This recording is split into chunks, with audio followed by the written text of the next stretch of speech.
તરીકે ફરીથી રિપીટ કરવામાં આવ્યા છે, શું કહેશું?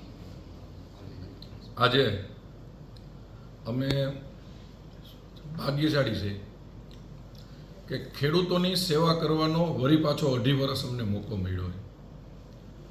કારણ કે હું માનું છું કે દુનિયામાં સર્વશ્રેષ્ઠ સેવા જો કોઈ દેખાતી હોય ને તો આ ખેડૂતોની સેવા છે.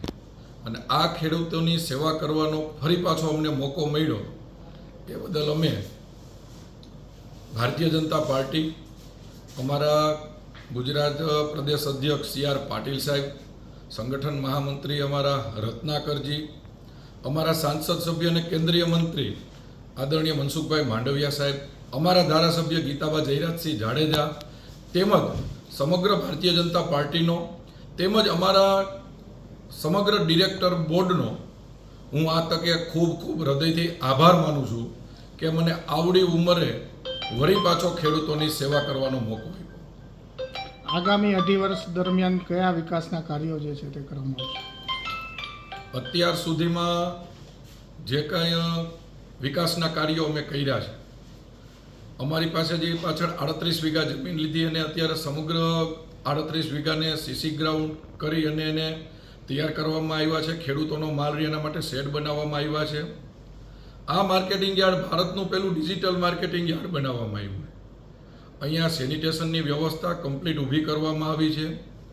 એ ઉપરાંત હવે પછી માર્કેટિંગ યાર્ડમાં ભારતનું કદાચ પહેલું એવું માર્કેટિંગ યાર્ડ બનશે કે ગોંડલ માર્કેટિંગ યાર્ડમાં 10 ઇંચ વરસાદ પડે તો એ ખેડૂતોએ જે મહા મહેનતથી પકાવેલો પોતાનો માલ છે એ પલળે નહીં. એના માટે આગામી સમયમાં અત્યારે અમારું માર્કેટિંગ યાર્ડ, અમારી સમગ્ર બોડી એ તૈયારીમાં છે કે માર્કેટિંગ યાર્ડની અંદર એક પણ જગ્યા એવી નહીં રહે કે જ્યાં ખેડૂતોનો માલ પલળે. એવી વ્યવસ્થા કરવામાં આવશે. અને નવા દેશ અને દુનિયામાંથી અહીંયા વેપારીઓને બોલાવવામાં આવશે. આપણું માર્કેટિંગ યાર્ડ ખેડૂતોનું માર્કેટિંગ યાર્ડ છે. આ માલ માર્કેટિંગ યાર્ડ વેપારીનું માર્કેટિંગ યાર્ડ નથી. મને એ બાબતનો આનંદ છે કે આજે પણ જે રીતે શેષના ટર્નઓવરમાં, ખેડૂતના માલોના ટર્નઓવરમાં આજે પણ અમારું માર્કેટિંગ યાર્ડ અવ્વલ નંબર ઉપર છે અને હજી એમાં એ પ્રગતિ કરશે.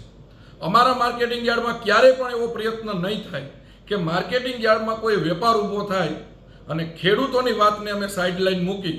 આ માર્કેટિંગ યાર્ડ ખેડૂતોનું છે અને એટલા જ માટે સૌરાષ્ટ્રના તમામ ખેડૂતોને પોતાનો માલ વેચવા માટે એની પહેલી પસંદગી ગોંડલ માર્કેટિંગ યાર્ડ હોય છે.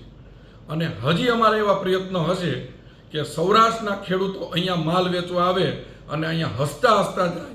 કારણ કે અમારો ઉદ્દેશ એ છે કે સૌરાષ્ટ્રના ખેડૂતો હોય કે ગુજરાતના ખેડૂતો હોય, ખેડૂત એ આપણા ભગવાન છે. અહીંથી ભગવાન હસતા જાય ને એનો અમને ખૂબ આનંદ છે. વિરોધ પક્ષ દ્વારા આક્ષેપ કરવામાં આવે છે કે ખેડૂતને જણસીના પૂરા ભાવ મળતા નથી, શું કહેશો? આમ તો ગોંડલમાં વિરોધ પક્ષ નથી.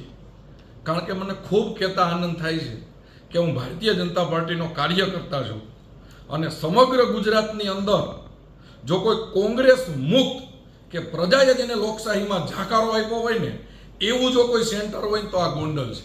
અહીંયા એક પણ મેન્ડેટ ઉપર કોંગ્રેસનો એક પણ માણસ ચૂંટાતો નથી. એનો મતલબ એ છે કે એને પ્રજા જાકારો આપે છે.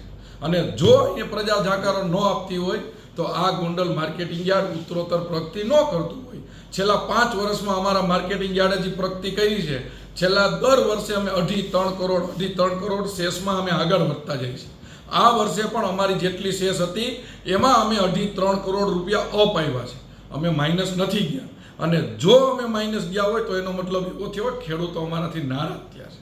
આ માર્કેટિંગ યાર્ડ છે ને એ અમે જ્યારે હું ચૂંટાડું ત્યારે પણ કીધું હતું, આ માર્કેટિંગ યાર્ડ અમારા માટે તીર્થ સ્થાન છે. અમારે ક્યાંય હરિદ્વાર જવાની જરૂરિયાત નથી.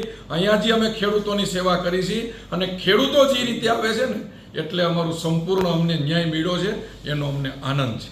આવતા કાર્યકાળ દરમિયાન યાર્ડના કયા પ્રકારનો વિકાસ થશે?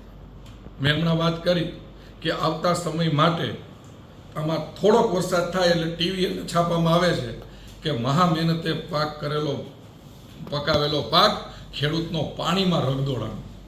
એ ન થાય એના માટે ગોંડલ માર્કેટિંગ યાર્ડ 35 થી 50 કરોડના ખર્ચે શેડ, તળિયું પાકું અને ડોમ બનાવવાની વ્યવસ્થા કરે છે.